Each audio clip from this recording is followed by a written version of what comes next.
Thank you Jesus. యేసుక్రీస్తు నామములో మీ అందరికి వందనాలు.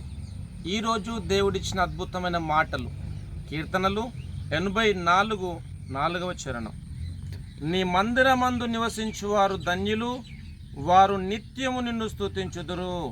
ఆమేన్, ఆమేన్, ఆమేన్. క్రీస్తునందు ప్రియమైన సహోదరి సహోదరులకు ఈరోజు దేవుడిచ్చిన అద్భుతమైన మాటలను బట్టి మనము దేవుని స్తుతించాలి. ఇక్కడ దేవుని యొక్క వాక్యభావం చూసినట్లయితే, నీ మందిరమందు నివసించువారు ధన్యులు, వారు నిత్యము నిన్ను స్తుతించుదురు అని దేవుని యొక్క వాక్యభావం రాయబడినది.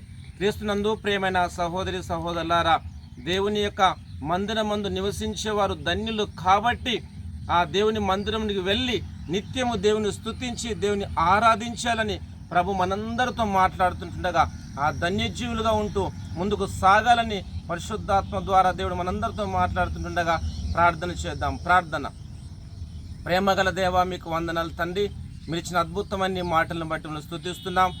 దేవా, మీకు స్తోత్రం. నీ మందిరమందు నివసించేవారు ధన్యులు, వారు నిత్యం నిన్ను స్తుతించుదురు అన్నావు తండ్రి. మీకు వందనాలు దేవా. నీకు స్తోత్రం. నీ మందిరములో దేవా నిత్యం స్తుతించుటకు నీ ఆత్మ సహాయం మీరు అందరికీ దయచేయమని దేవాములు స్తుతిస్తూ మా దేశ రాష్ట్ర ప్రజలందరూ దీవించమని మిమ్మల్ని స్తుతిస్తూ యేసుక్రీస్తు నామములో ప్రార్థిస్తున్నాను తండ్రి. ఆమేన్, ఆమేన్, ఆమేన్. Thank you.